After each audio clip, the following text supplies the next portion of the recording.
The little girl buried the soldier's body. The rectangular machine that the soldier gifted her, that she forgot the name of, was stuffed in her cluttered military backpack. The soldier had stated that memories equals life, and the little machine would capture memories. In a great jungle of buildings, the doves escaped the public square. Vultures waited for the death to wave at the little girl. Bullet holes emptied the diagonally parked cars, filling some with lifeless bodies. Echoey static rang above the skyscrapers, killing another man. The map of the city had a shade of green. The green was a spacious, empty park, and by its malfunctioned fountain, the little girl found a fallen cargo plane. Like an apple with holes, the weather had eaten the plane's metal plates. The little girl entered, seeing crates of ammunition, explosives, and a military vest. If the world needed food, why didn't humans turn all ammunition into that creamy candy that the little girl's mother once introduced her to? The little girl was disappointed. The little girl had not yet learned to knit for her mother before she died, but she knew that with her ripped cloth, the night would assault her with cold. She didn't know what sticky is, but the sensation of the liquid that squeezed out of the bottle could connect two things together, so she glued a paper to cover the hole in the cloth. After leaving the stationery shop that she tried to pronounce, she captured the entrance with the rectangular machine. Scrolling through the machine, ensuring the image was stored, she smiled contentedly because the shop had colorful markers and crayons. Her mother used to paint their little rat cabin between the golden wheat fields with her. Next to a lake, the little girl heard a faint explosion. She knew what explosions were. The burnt scar on her arm revealed her fear, and they were approaching quickly. The little girl flurriedly glanced around, spotting the black smoke streaming in the lower gray clouds, but source was blocked by a skyscraper as the jarring vibration. The noise of nosediving plane engines increased in pitch behind her, and a green cargo airship crashed and blasted behind the little girl. The shockwave blew her to the asphalt road. Sonic boomed above her. She covered her head, seeing two jets hovering around the lake. Immediately, she crawled and stood to flee as clanks of metal rose from the lake. It was a robot. It was ginormous. It was larger than the multi-story buildings beside her. Waterfalls dropped from its shoulders. Its eyes lit up in red. The jets promptly fired missiles at the robot. The tank barrel on the robot's face fought back, lightening the sky with orange blooms until a missile dented the robot's abdomen, and brown liquid poured out. It was like the warm crimson liquid streaming out of the soldier. The smog deceived the sun, and the robot fought in the dark, withering the jets like burning petals fading behind the running little girl. She tripped and abraded her knees. She stood and ran as the red nibbled on her wounds. The tears began twisting her tiny mouth, but only when the explosions were muffled by the distance did she slow her steps. Was there a place where she could stop hearing explosions? If that place existed, she must make her way to it through the barricaded road of empty cars and pits. She didn't know what the supermarket building was, but she knew what the bullet cases on the floors were, and next to the cases, she discovered a package of plastic bars. The soldier said packaged with the words "nutrition facts" for food. She must check the expiry date. She didn't want her stomach to rumble and ache again. The little calendar said today was November 16, 2046. That meant she could eat the thing, but first, she had to treat her injuries. She didn't know what that gooey thing that could be extracted from the plastic tube was, but she knew it shooed away the pain when she applied it to her wounds. After she taped a clean piece of cloth on her wound, the pain seeped into her bones. She clenched her eyes and teeth, but her tears squeezed through, and she tightened the bandage. Finally, she unwrapped the bar called chocolate, sniffled, still frightened by the robot and the jet explosions as she took a bite, and the tear beads rolled off her pink cheeks. Her expressionless face, the light brightening her eyes. She took a second bite, a third bite. It was the sweetness her mother had introduced her to. To find such a delicacy, she thought she must be the luckiest girl in the world, so she captured the memory in the rectangular machine. The little girl continued, her knees raised, toward the place where no explosions could be heard. On a bridge and beneath a green sign that read, Ukraine, she picked up a metal thing that was playing a sound, a melody. Another day, another walking in a dream. The little girl didn't know what ideologies were. She didn't know what nations were. She didn't know what greed was. But she knew the melody was soothing and hearty. That night, she trembled under the thin blanket on the stone road as explosions bombed one after another from afar. But the melody warmed her. The little girl didn't know what beauty was. In a building full of clothing, she twisted and turned in a pink dress and rainbow shoes, watching her movement on this magical substance that reflected her body and the shop. She smiled and twinkled, but seeing her tacky hair, smelling her peaty scent, she recalled her mother's words. She needed a shower. But before that, an explosion made her flinch. So she ran in that pink dress, tripped by the dress's edge, grabbed her original clothing, and hid under the cashier counter. The little girl found a pipe leaking hot water in an architecture full of metal pipes, reinforcing bars, and steel plates. The cabin next to it had a tub, so she hooked the tub's leg with a chain to this car thing that the soldier once took her on the free highway. Her little feet couldn't reach the accelerator and brake, so she get up on the car and pushed the tub until her face was red, but the hefty tub wouldn't budge. From the cabin, she found a closet, so she painstakingly dragged it to the architecture, taped its crevices, and filled it with the pipe's hot water. Then she slapped away the pipe and took off her clothes. Her cheeks reddened, and she melted in the water, lightly gaping and exhaling little white clouds. A sonic boom blasted through the air. It scared her, but the jet flew further and further until the explosion was distant. She knew she was close to the explosionless wonderland. For now, she wanted nothing but to savor the lukewarm water, the relieving shore.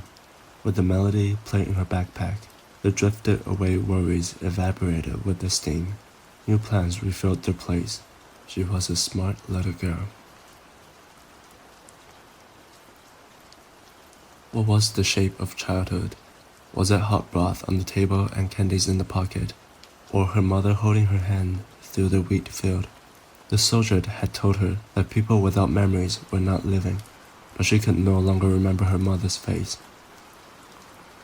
The little girl woke from a blurry explosion and the melody. On an abandoned bus, she covered her head with a blanket and hated how she immediately recalled there was a dead body under the bus.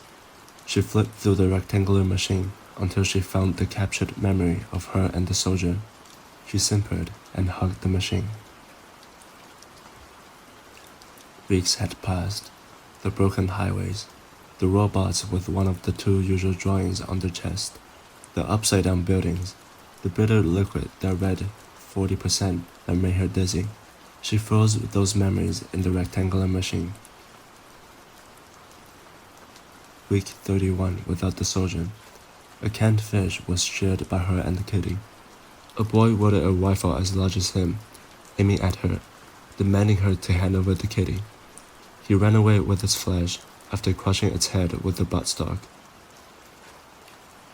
Week 36.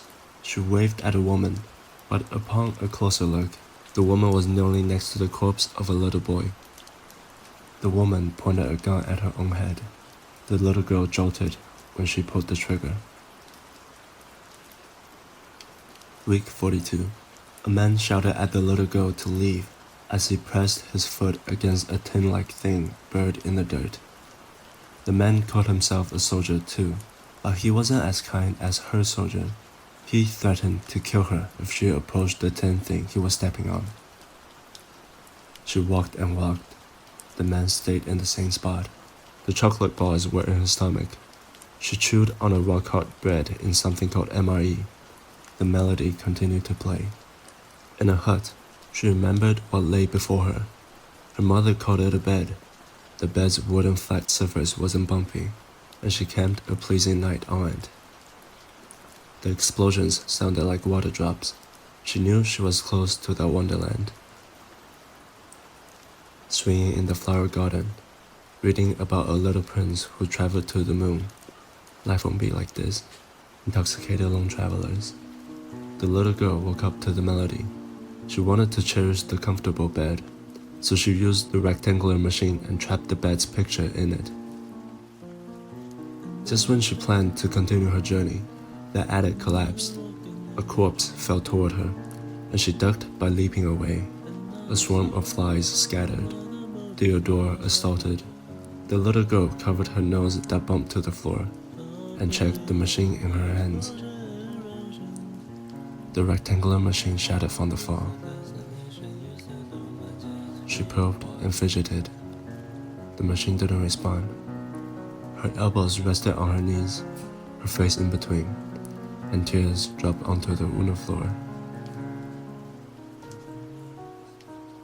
She cried, eating the last bit of bread. She cried, realizing her bag was too heavy. She cried, leaving the gun in the house, the gun that was the last gift from the soldier. She cried as she commenced the day, walking out of the house. The little girl, she didn't want to forget their faces. The little girl couldn't stop crying. The little girl didn't know what the slippery liquid was. It was leaking from the vehicle, and when she lit it with a lighter, the fire stayed. She didn't know what intelligence was, but she rinsed a strand of cloth with the liquid and quoted on a thick stick. She was warned. She could see in the dark.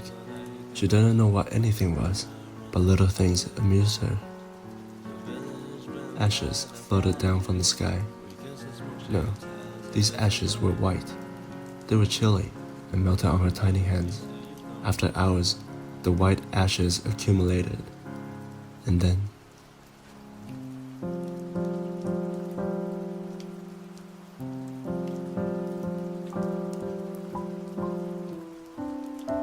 she saw an endless plain as the white ashes covered it like a white carpet. She looked back. She looked forward. And the little twinkling dots returned to the sky. She walked and walked. The burning stick was extinguished. She walked. Her stomach grumbled. She looked back. She couldn't see where she had come from, only an endless white plain. She walked. The melody played in her pocket. The little girl saw a giant robot with a tank barrel lying on the ground with its eyes extinguished, serene in the wonderland where no explosions could be heard. What was the little girl without the rectangular machine? What was the robot without electricity? The drawing on the robot's chest was washed away by the dust. The little girl rolled the white ashes until they turned into a ball. Seeing how big a ball she rolled, she grinned and rolled another and another. She piled them on each other with the biggest one at the bottom and the smallest one at the top, plucking out 2 buttons from her ripped jacket and engraving them onto the smallest white ash ball. It smelled like her, stinky. It tasted like her, dirty. It felt like her, cold. It sounded like her, muted. It looked like her. It looked so cute. On the white carpet that the world has laid for her, she threw an ash ball at it. She hopped and cheered, tossing another one at the white ashy girl.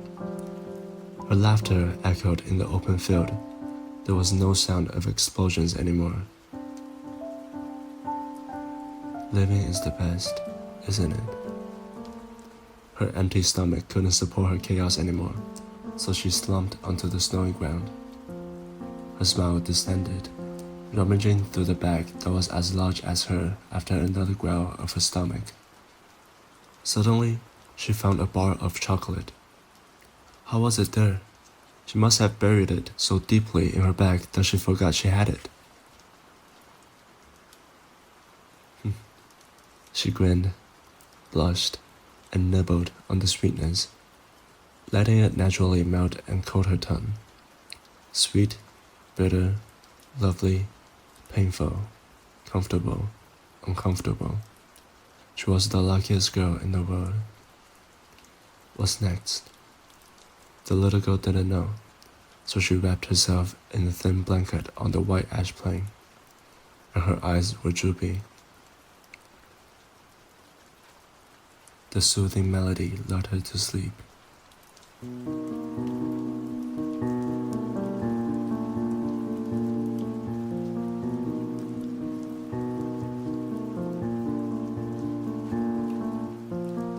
Another day, another walking in a dream. Another song, another movie tired shower with all videos and explosion erosions. What's the destination? You said, oh my God.